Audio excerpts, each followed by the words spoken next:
A way to program computers.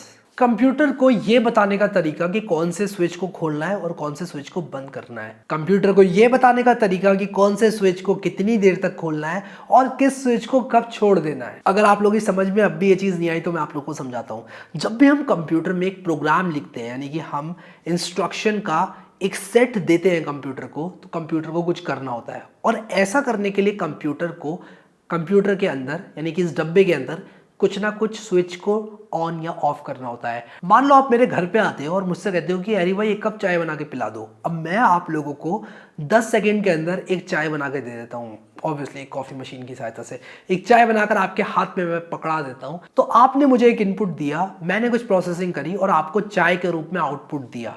तो ये जो हिंदी में आपने बोला हैरी भाई एक चाय बना के पिला दो, ये प्रोग्रामिंग लैंग्वेज के थ्रू आपने इंस्ट्रक्शन दिया। ये बात आप इशारों से भी कह सकते थे, ये बात आप पेपर पे लिख के भी कह सकते थे, ये बात आप कंप्यूटर में टाइप करके भी कह सकते थे, मुझे व्हाट्सएप पे मैसेज भेज के भी कह सकते थे, बहुत तरीके से कह सकते थे। बट आपने एक भाषा का प्रयोग किया, एक माध्यम का प्रयोग किया। तो भाषा जिस तरह से एक माध्यम होता है जो कि आप लोगों को ये समझाता है कि क्या करना है और उसके रिस्पॉन्स में आप कुछ ना कुछ करते हो, उसी तरह से कंप्यूटर के लिए भी प्रोग्रामिंग लैंग्वेज एक माध्यम है और वो उसके रिस्पॉन्स में कुछ ना कुछ काम करता है। लेकिन जिस तरह से आप लोग हर चीज़ को समझते हो, हिंदी में अगर मैं कह दूँ इधर चले जाओ उधर चले जाओ, मजाक में कहूँ कि इस घर से जाओ, तो आप इस घर से नहीं जाओगे, मे बी मुझे स्माइल दोगे, या मैं आपसे कुछ ऐसी बात कहूँ कि ये लो ये ईंट है, अपने सर पे मार लो, तो आप शायद नहीं मारो क्योंकि आप सरकाज़म को समझते हो। कंप्यूटर सरकाज़म को नहीं समझेगा। कंप्यूटर बाइनरी लैंग्वेज को समझता है और जो चीज़ उससे कही जाती है वो डिट्टो उसको परफॉर्म करके दे देता है। अब कंप्यूटर सिर्फ बाइनरी क्यों समझता है, जीरोस एंड वंस की भाषा को क्यों समझता है, 1 2 3 4 5 6 क्यों नहीं समझता? इसका रीज़न ये है कि जो कंप्यूटर होता है वो बहुत सारे स्विचेस से मिलकर बना होता है जिनकी दो स्टेट होती है, या तो ऑन या फिर ऑफ। आप एक स्विच को या तो ऑन कर सकते हो या फिर ऑफ कर सकते हो। वैसे बहुत सारे लोग स्विच को बीच में भी टिका देते हैं, मैं बचपन में टिका देता था, लेकिन यहाँ पे नहीं टिकता है स्विच, ठीक है, या तो 0 या फिर 1। तो एक स्विच को अगर टर्न ऑफ कर दिया उसको हम 0 कहते हैं, और इसी स्विच को अगर हमने ऑन कर दिया तो हम कहते हैं कि ये वाला स्विच 1 स्टेट में है। तो या तो 0 स्टेट में हो सकता है या फिर 1 स्टेट में हो सकता है कोई भी स्विच। इस तरह के बहुत सारे स्विचेस का यूज किया जा सकता है एक नंबर को रिप्रेजेंट करने में। मान लो मुझे 0 1 2 और 3 ये 4 नंबर्स को रिप्रेजेंट करना है, तो इन 4 नंबर्स को रिप्रेजेंट करने के लिए मुझे 2 स्विचेस की जरूरत है। मैं कहूंगा 0 0 is 0, 0 1 is 1, 1 0 is 2 and 1 1 is 3। और यही बाइनरी होता है सिंपल टर्म्स में। तो प्रोग्राम्स को हम 0 1 0 1 0 1 के फॉर्म में क्यों नहीं लिखते हैं, इफ एल्स के फॉर्म में क्यों लिखते हैं, फॉर लूप्स उसके अंदर क्यों होते हैं? इस सवाल का भी जवाब मैं आप लोगों को देता हूं।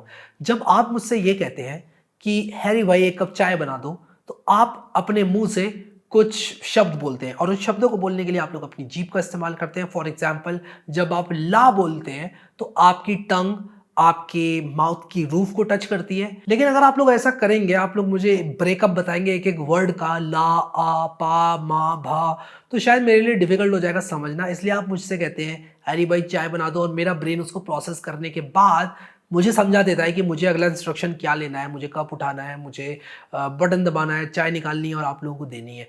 उसी तरह से कंप्यूटर को भी जीरोस एंड वंस के फॉर्म में हम मशीन लैंग्वेज में प्रोग्रामिंग करवा सकते हैं। ऐसा करने में हमारे लिए कन्वीनियंट नहीं रहेगा।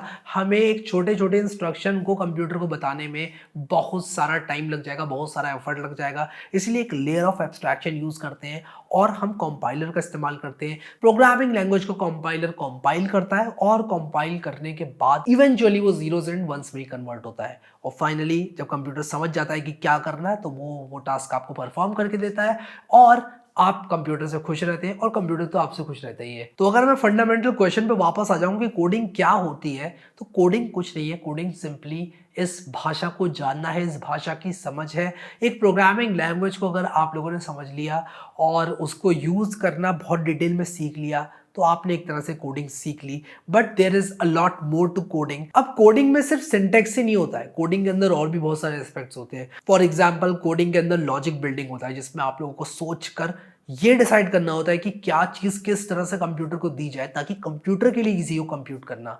आप 2 नंबर का सम 10 बार कैलकुलेट करके एक बार प्रिंट भी कर सकते हो, तब भी नंबर का सम प्रिंट हो जाएगा।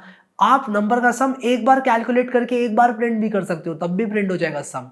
But there is a difference, एक प्रोग्राम आपका ज़्यादा टाइम लेगा, दूसरा प्रोग्राम आपका कम टाइम लेगा। तो आपको डिसाइड करना है कि कौन सा अप्रोच आपको चूज करना है as a programmer.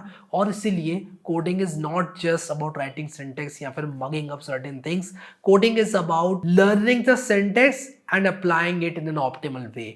So I hope कि आप लोगों को एक अच्छा आइडिया लग गया, और वो सारे लोग जो कि अब मुझसे पूछेंगे कोडिंग क्या होता है, प्रोग्रामिंग क्या होता है, उनको मैं ये वीडियो भेज दूंगा। और आप भी अपने उन दोस्तों को जो कि आपसे पूछे कोडिंग क्या होता है, प्रोग्रामिंग क्या होता है, उनको ये वीडियो भेज सकते हो। सो अभी के लिए इस वीडियो में इतना ही guys. Thank you so much guys for watching this video and I will see you next time.